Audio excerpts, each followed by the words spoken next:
Okay, so the other day I had a job through one of my agencies.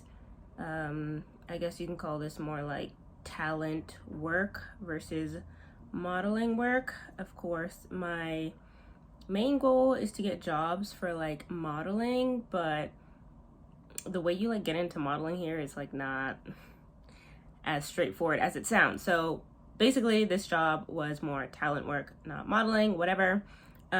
It was my first job doing a narration. As I mentioned before, I usually try to stick to modeling jobs, but this is still a part-time job for me. So if the pay is good enough, I'll like consider other jobs that are outside of what I actually want to do. Hence why I applied for and in the end ended up getting chosen for this narration job. But let me tell you about it, because not only was it the first narration job of my life, I'm pretty sure it will be the last. The experience was subpar, to say the least. The pay wasn't good enough for all the work I had to do. So I just want to document that so future me will no longer, will not have to repeat the same mistake. Okay, so this job, I almost didn't apply for it because the pay was like so low.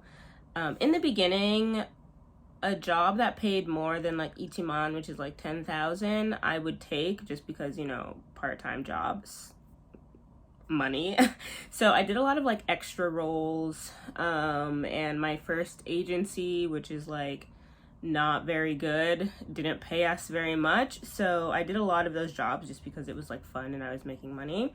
But as the years go on and I whittled down how I really want to spend my time and what is worth my time, of course, like my price goes up, albeit very slowly, because this is still part-time job. I'm still doing stuff for fun, but not to the, you know, bare bones level I was doing it like 3 years ago.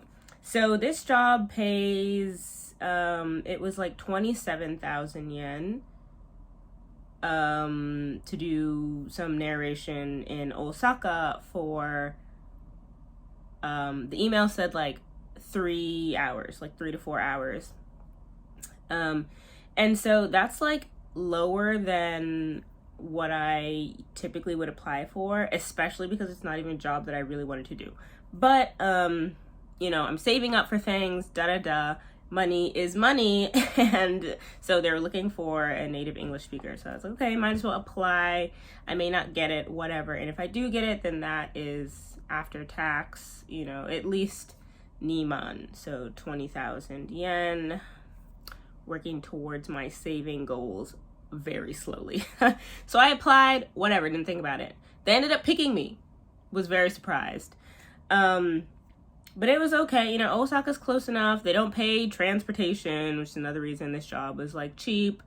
And then, like I said, the 27,000 yen was like before tax. So your agency like withholds like a little bit over 10% tax from your, well, it depends on the agency. This agency does. I'm a part of some other agencies that the guarantee, they call it, I don't know what it's called in normal modeling lingo in English, the payment amount. Like some of my agencies, they do, they take out the tax beforehand. So the amount that they like tell you in the email is the amount you get. But this specific agency is not like that. And so the 27,000 was going to become closer to 24,000 after the payout. So long story short, it's not a lot of money. They're not paying for transportation, all that stuff. So it's just like a really cheap job. But Osaka is close. I can get there easily, and it's done in like 3 hours. And all I have to do is like read a script. I was like, cool, whatever. I'll take it. So a couple days before the shoot, the agency emails me and they're like, oh, here's the script. Go over it. Here are the videos that we're gonna, use. Just look over everything. And then at the end of the like script email, they were like, grammatically, we've checked and there should be no issues with the English, but feel free to like rephrase things in your own words. If you feel like it's unnatural, as long as you don't change the meaning of the sentence. And I'm like, okay, cool. So I open up this document and it's got the original Japanese script on the left side, and on the right side is like the English translation that they made, and that's what I would be reading.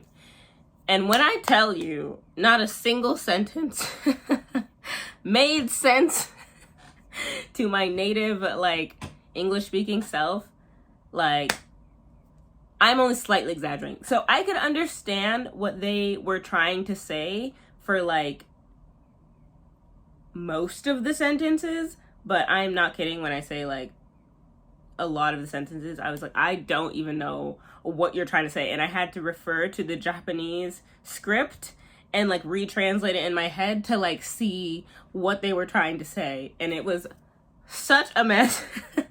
And the reason, like, this is particularly difficult, like, the translation, like, one, I'm not a translator. Like, yeah, I'm learning Japanese and I'm at, like, the upper intermediate, like, lower advanced level, so you'd think, like, translation should be, like, easy breezy.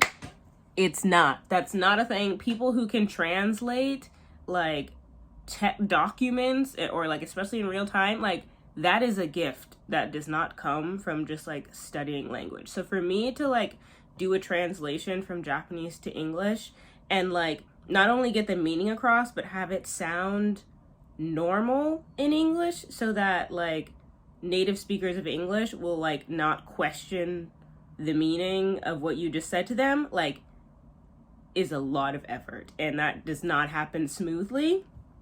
And obviously, it doesn't happen well, like, for Japanese people translating to English, because they don't know what, like, you know, natural English sounds like. So when they do the translation, you end up with the strange English, and you're like, okay, I'm not really sure what they're trying to say, but, like, I could sort of extrapolate a couple of different meanings from this. Like, obviously, it's a difficult thing, like, translating.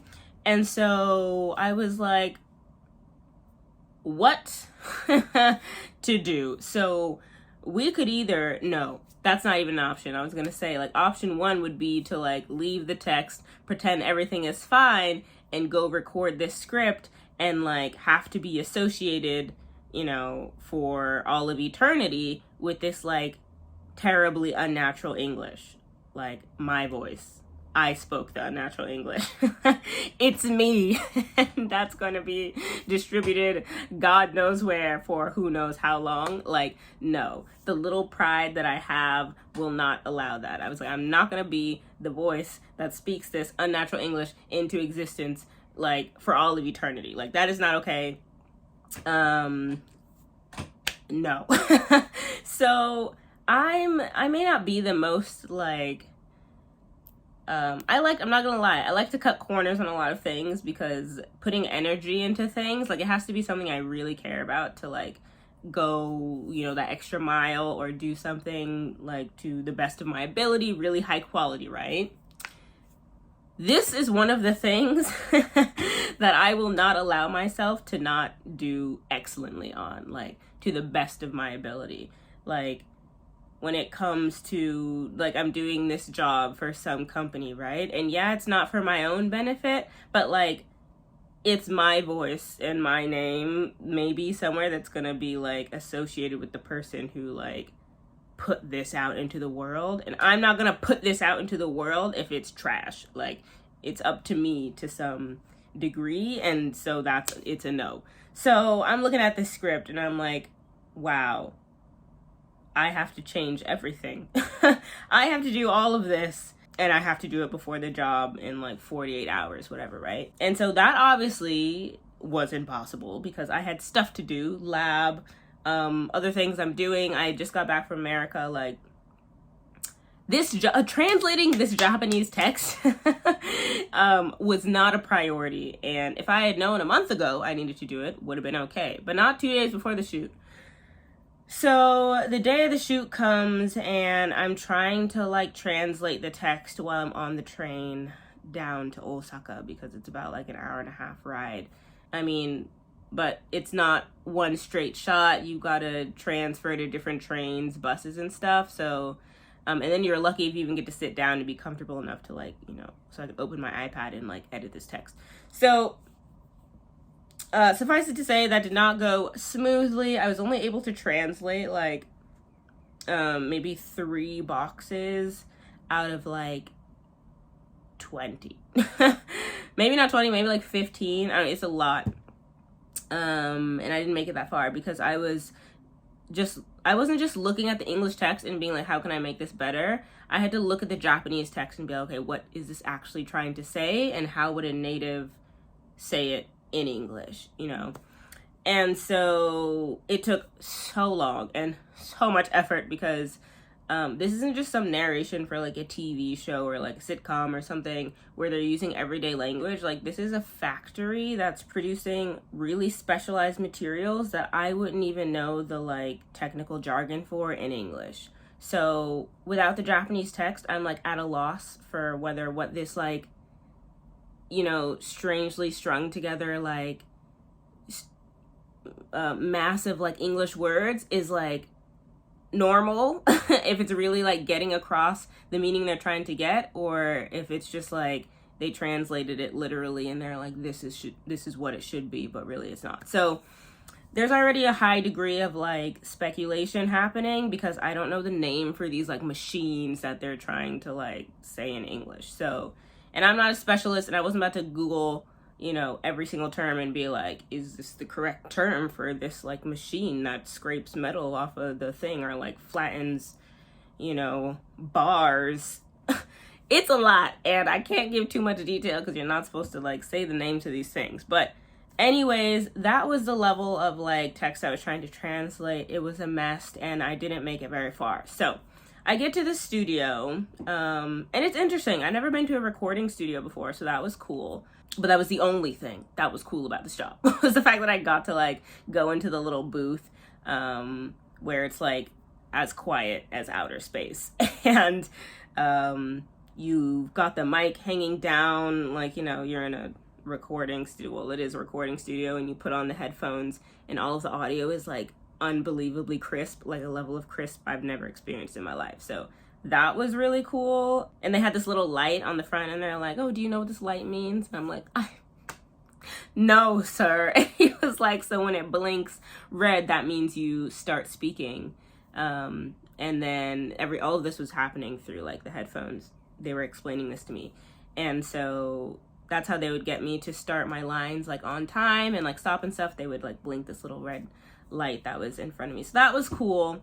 And there was a TV screen next to me as well, so that when they would play back the audio that I just recorded, like I can hear it through the headphones, and they would match it to the video they'd recorded, and I could see like what the final video was gonna look like with my audio, and that was really cool.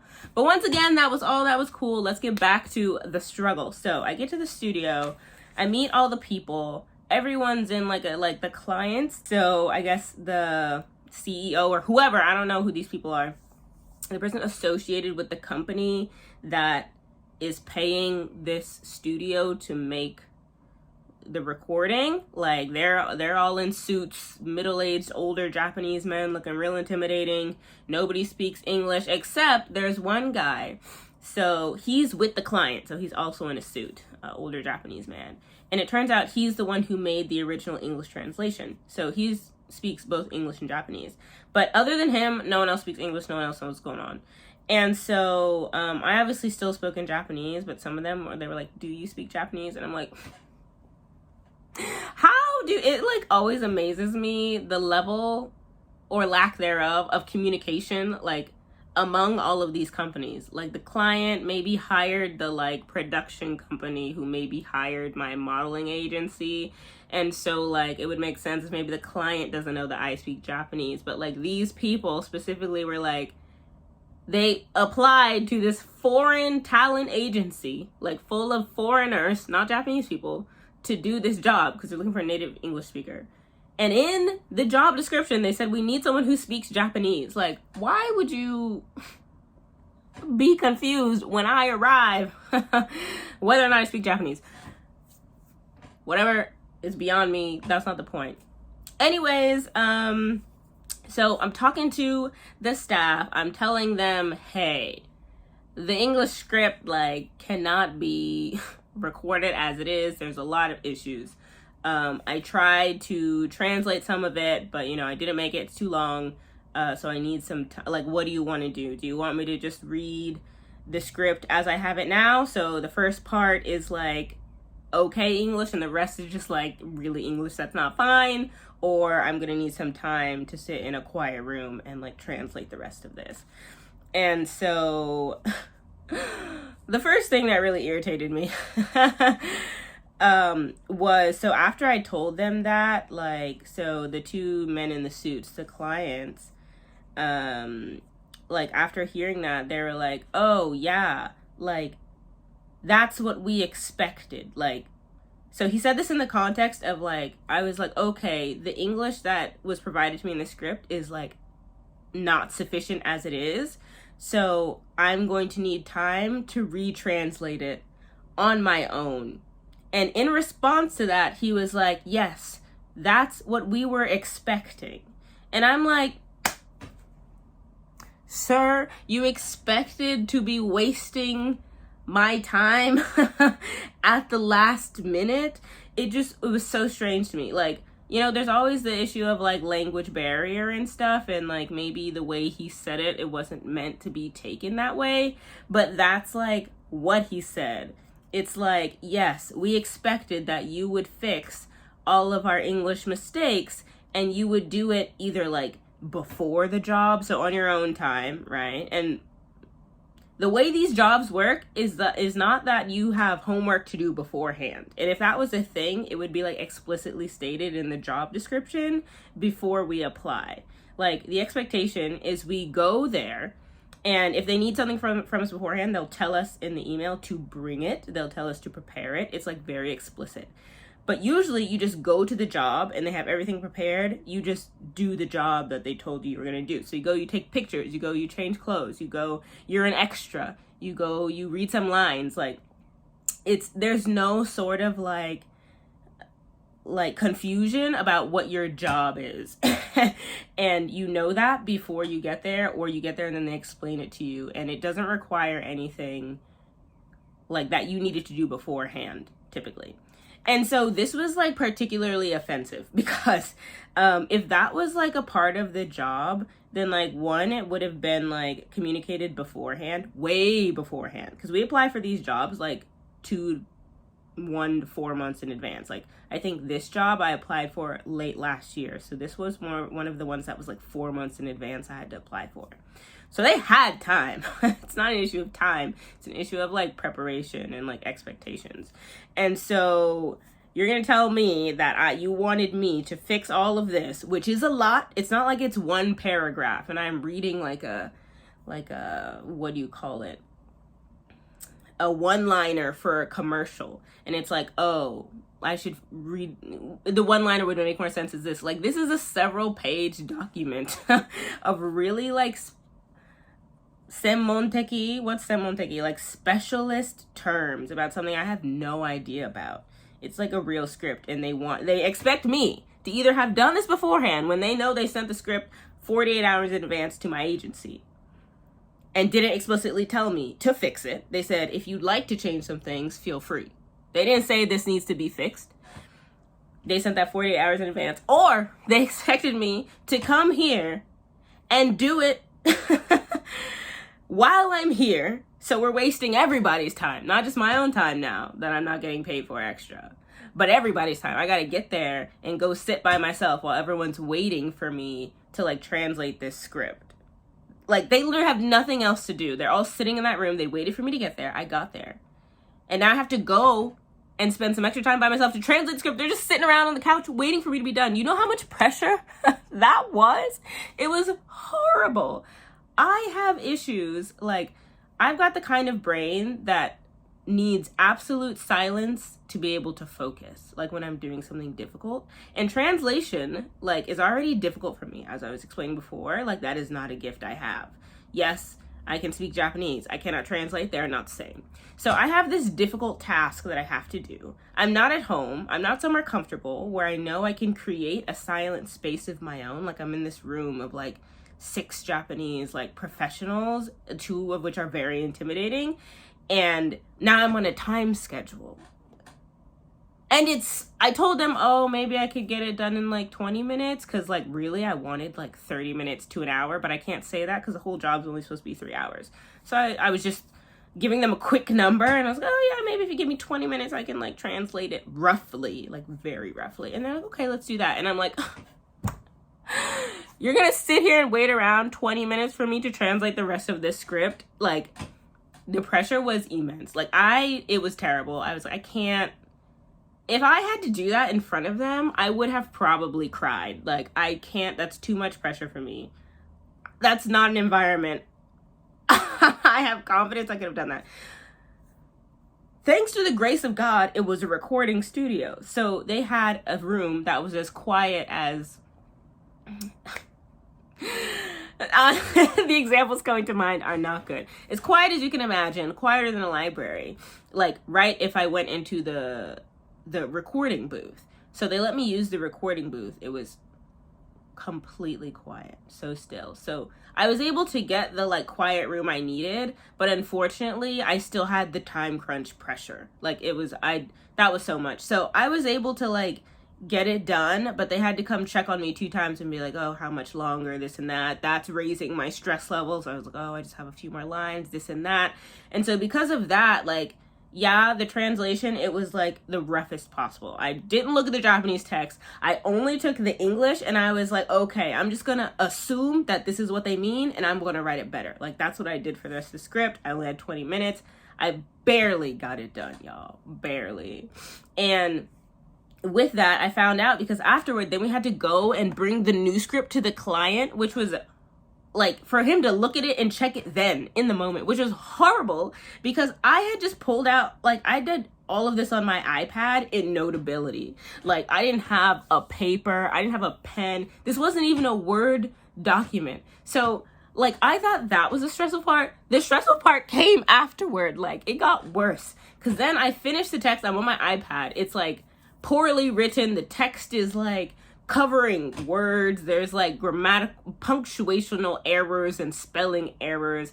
But I thought all I needed to do was fix it so I could read it. Like, after I fixed it, then we'd go in and I'd just read it. But it turns out, no, after I fixed it, the client needed to check and make sure all of my English was fine. And they all needed copies. I was like, what? Why didn't you tell me this half an hour ago? Or better yet, a week ago. I was the stress I was at already, like, was a max, and it just somehow went. I was like, no, whatever.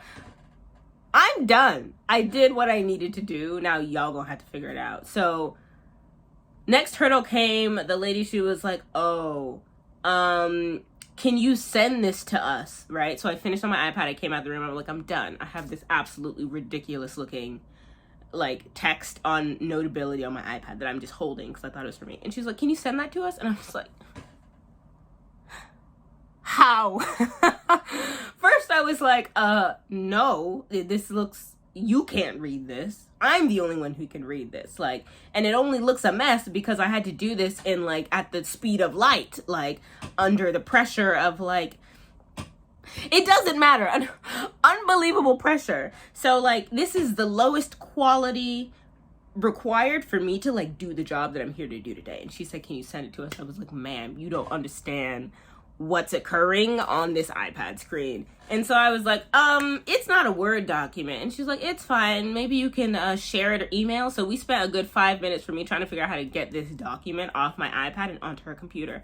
Thank God their like computer systems, whatever, the super giant monitors are like made by Apple, because she was like, can you airdrop it? And I was like, yes. But if I couldn't, we would all be in trouble because there's no way for me to like, what? I tried to send it to her email and it like didn't work for some reason. I couldn't attach the file. Like, Notability was having an issue. I couldn't change to PDF. So we airdropped it and it worked. But then the next issue, hurdle number 2, my document is like illegible to others. As I meant, so in Notability, I made each text with like a separate text box.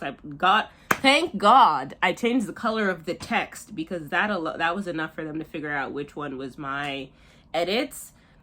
versus like theirs. And thank God I made full sentences for most of them, but I didn't for all of them. So there's that issue. It's like they don't know which one of these is supposed to be, you know, a supplement to the original English text, or which is like a replacement of the entire text. And I'm just looking at them in the back like, I am so curious as to how they gonna figure this out, because I am done. I am not doing anymore. I'm done. I did my sprint. I'm tired. No one has even offered me water. Like, usually my other modeling jobs, they come in and they offer me anything. They're like, we have snacks ready for you. We have all the beverages. Do you want tea? Do you want water? Do you want soda? Like, they're always making sure I'm comfortable once I come in. But this job, I came in and they were just like, okay, so let's get started. Like, here's the client. Nice to meet you. Let's go. They didn't even offer to take my jacket. Like, and they have a coat rack. I just went on the couch and like sat down with my stuff and I took my jacket off. But like this other guy who came in, and he like put his jacket on the rack, and I was like, should I put my jacket on the rack? And he was like, oh yeah. And I'm like, y'all are doing the absolute least. Like, and I only know this because I've done, you know, whatever number of jobs up to this point, because it's been like a few years. It's my first narration job. Usually they're modeling jobs, but they treat me really well. Like, even when we're extras on set, they feed us and give us like beverages. But here at a recording studio where my voice needs to be like excellent, like in tip-top shape, they didn't offer me any water throughout the whole 4 hours I was there. And my, like, with the stress of like this and then doing the job itself, like, my voice was like cracking, y'all. It was a mess. And I didn't bring any water. Not because I expected them to like offer me any, but I just didn't realize how important it would be for this job. Like, what I was about to go into was like a, you know, a high stress environment. So high stakes. So just like those little things, yeah, they didn't offer me any water, and I was going through all this stress. So whatever. I get the document to her. She gets it on her computer and starts to see the problem. She's like, kasanateru ne. Like, it's a mess. And so she goes through and I can see her. She's moving each text box. I think she may be moving it to a Word document, whatever. She organizes it in a way that it's legible, and then she prints out copies for everyone except me, which is strange. I don't know why she didn't print me a copy. Because at this point, so my iPad was like full charged that morning, but I was using it on the train to translate the whole ride. That's an hour and a half. And then I used it to show them the notes. I went and I did my editing in the room for 20 minutes to half an hour. And now we're here. And my iPad's just on the whole time. Like, at this point, the battery is just like rapidly declining, and I'm starting to get worried that it might die. Like, and they didn't print me out a copy. I didn't say anything, but they didn't even offer. Like, you wouldn't print out all these copies for everyone else, and then you didn't even ask if I wanted whatever. All these things. So she goes and she prints it out and then gives it to everyone else, and they're going through it, and I'm like getting nervous because I still know that it's illegible in some parts, especially the end where I was really rushing. I stopped writing out the whole sentence, like rewriting the entire paragraph, and I was just adding the words like that needed to be changed, and I just knew where they went because I made it. But like, if you hand this to someone else, they're not going to understand like where the changes are. And so I'm just waiting for them to get to that and ask me questions. I'm like, y'all, you need to tell me beforehand what you want, because you just gonna get a mess. Like, and so they print out, they're going through and they're checking the changes that I've made at this point, right? So this is where like another hour is given to this time where the client and his English interpreter is going through every change that I made, and he's like checking with the client to make sure that my translation like doesn't change the meaning of what he wanted to say. And they're all going through this together. My script is a mess. My iPad is dying. They get to points, they're like, oh, you forgot this paragraph. And then I go back and I'm like, shoot, there are paragraphs I just completely missed over because I was rushing and so stressed earlier. My goal was just to get through to the last page as quickly as possible. And so it didn't matter how I wrote it. I missed some stuff, like, clearly. And so they found some paragraphs I had missed. I had to go back. I was translating that while they were checking the other pages. It was just so stressful and so messy, and I hated it. Now that I'm thinking back about it, I hated it. Like, in the moment, I was like doing my best to stay professional. I tried to use my best Keigo Japanese, which is also difficult normally, and then add the stress on top of it. Like, it was so stressful. It was not fun. It was not fun, y'all. So after an hour and several reprints, because when they realized I missed paragraphs or like there was some stuff that I wanted that wasn't like in its final form, because I wasn't expecting them to see it, then they're like, oh, can you fix this, that? So I went and fixed the stuff. I had to send it, airdrop it again so she can print out everything again. Like, this happened 2 or 3 times. Finally, when they get the final version I'm comfortable with, they check everything, they tell me what they want me to change. So I have to make, at this point, handwritten changes on one of the 7 copies. One. And I'm like, okay, y'all, you gonna have to figure this out. I'm not gonna do this for all 7 copies. Like, I didn't say that, but I was thinking it. So I just made the changes on the one like copy for the client. And then when that was done, like, luckily one of the nice man next to me, he was like, you can have my printout. So thanks to him, like, because at this point we're in hour like 2 or 3, my iPad's at like 15%, like 14%, and it's like rapidly declining. So I'm like, if I didn't have this handout, God knows what would have happened, because they didn't offer to print me one, but the one I ended up using for the final like read through was this man's like printout that he gave me, because no one offered me my own. And so because I then used his printout, I had to make the changes I made by hand on the client sheet. I had to transfer them to my own. So that took an extra 10 minutes because I was handwriting these notes. Each time I had to go and like make these copies on my own, I was just sitting down in this room full of these Japanese people who were literally just watching me, waiting for me to finish. I could barely read my own handwriting because of how fast I was trying to write, to just get it over with so we could just film this dumb thing and I could go home. So the first 2 hours of this job, 2-3 hours of this job that was only supposed to be 3 or 4 hours. No, let's say the first 2 hours of this job that was only supposed to take 3 hours was us editing, changing everything in the most stressful way possible. The most messy, discombobulated, uncoordinated, everything was going wrong way possible. It was awful. When we finally get the script done, I go into that recording booth with my handwritten messy with a paper printout because my iPad is almost dead. And I go and we read through and everything's fine. Once the script is done, everything's fine. But we had tried this read through beforehand with the first printout when they had the messy version and I had the real version on my iPad. And they're like, oh, what you just said is different from what we have. And it's yeah, Sherlock, I gave you the sad version. I gave you the undone version, the like done as quickly as possible, the no frills version. It's a mess. Like, I didn't know you gonna need to see exactly what I'm reading. So that's when we went back and reconvened and did an hour and a half extra of editing, fixing the script. But like the last read through, everything was fine, whatever. We finished it in like 30 minutes. Honestly, it felt like 20. It was so smooth after everything was done. And the final version is cool, like whatever, you know, the video is real high quality. They had music, put my voice on top. It was chill. And then when we finished, they said, "Otsukare-sama desu," and then basically like, oh, you can go home. And they didn't say you can go home or whatever. I don't know, usually it's like nicer at the end. They'll like, not that I was expecting them to treat me well at this point, but usually there's some sort of like excitement, like they clap, they say like thank you or something. I don't even think they said thank you. Maybe they said otsukare, but it wasn't like arigato. I don't remember. And then, right, because things are already bad. Once again, they didn't offer me anything. At this point, I'm sweaty. I'm tired. My voice, my throat is dry. Like, I need water desperately because throughout the period of this 4 hours, nobody offered me any water. I had to do all of this recording, whatever. My voice was crazy.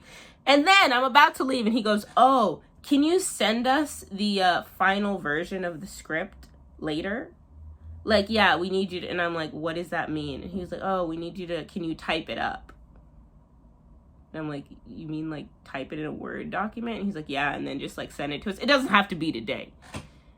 Oh, and you can send it to your agency and they'll send it to us. And I'm just like, at this point, nothing can surprise me. Like, everything has been so bad and uncomfortable, and I just fully just felt taken advantage of, underappreciated, just whatever. And I'm just like, yeah, sure, I'll do that. And then I just give my jacket and I leave. I was so happy to be out of that room. Be done. The bathroom wasn't even inside. There was a point where we were doing all the like editing on the the paper like the worst part ever.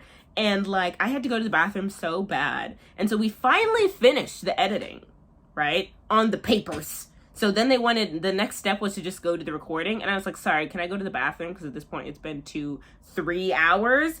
And I was like, I'm not going to go do this recording, feeling very uncomfortable. And then the client was like, oh, I thought we were going to like record it. And I'm like, now's not the time, Tanaka-san. Like, I'm going to go or y'all not going to get this like script done.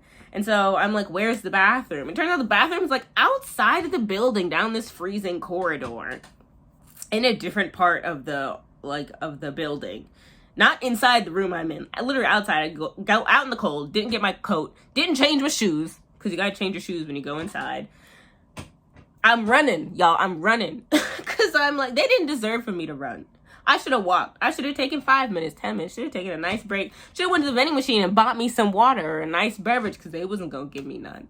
So I'm running to the bathroom. Running back. I come back. I'm out of breath. Pick up my script. And I go straight into the recording booth. And it takes me like 10 seconds to begin breathing normally, because that's how like much exercise I was doing.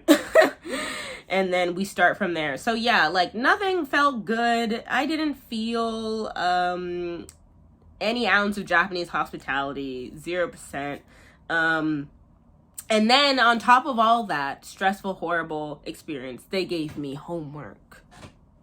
The job wasn't done, y'all. I finally leave and I had more to do. So yeah, it was a bad experience. So I went and got my favorite udon while I was in Osaka, picked me up, had some cute snacks, found some stuff in Daikokuya.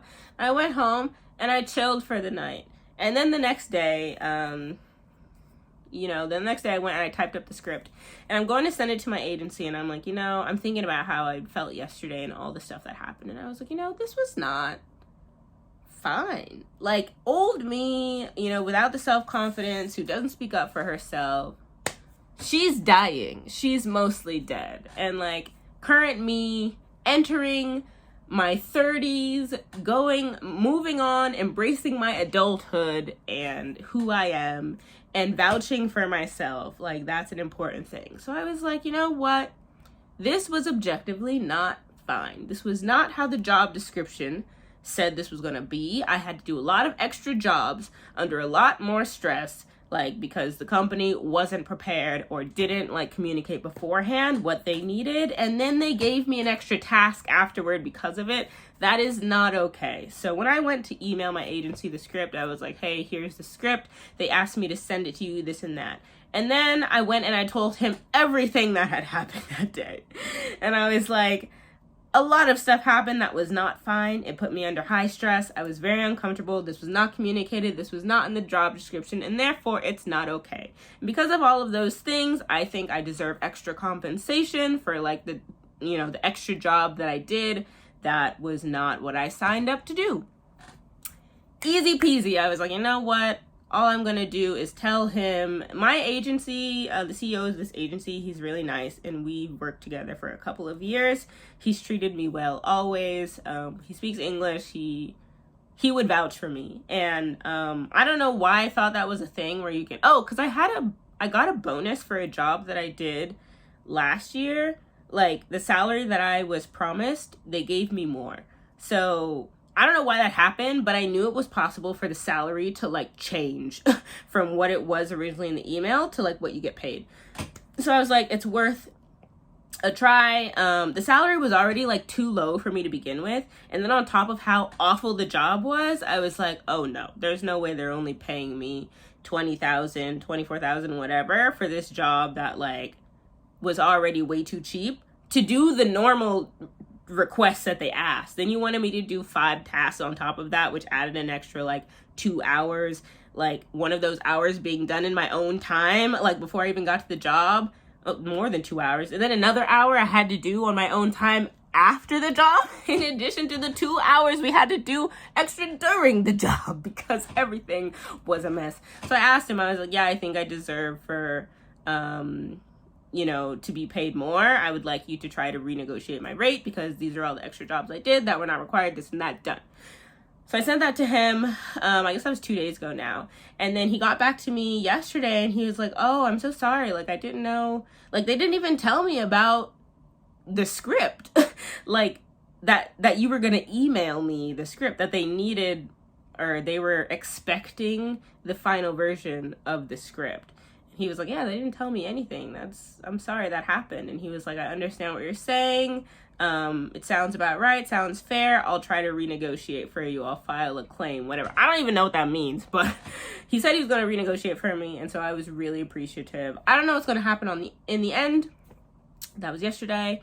When the final verdict comes out, I will probably do an update because this is a first for me, and it was a very unpleasant experience, and I plan to never ever be in that again. So yeah, obviously not all narration jobs are gonna go this way, I assume, but unless they're paying an incredible rate, like over Juman or something, like something I'm willing to like sell a little piece of my soul for, then I'm never applying again. I already don't like applying for cheap jobs. I went out of my way and applied for this cheap job, and it happened to be hellish. So you know, I've learned my lesson. I don't want to do that anymore.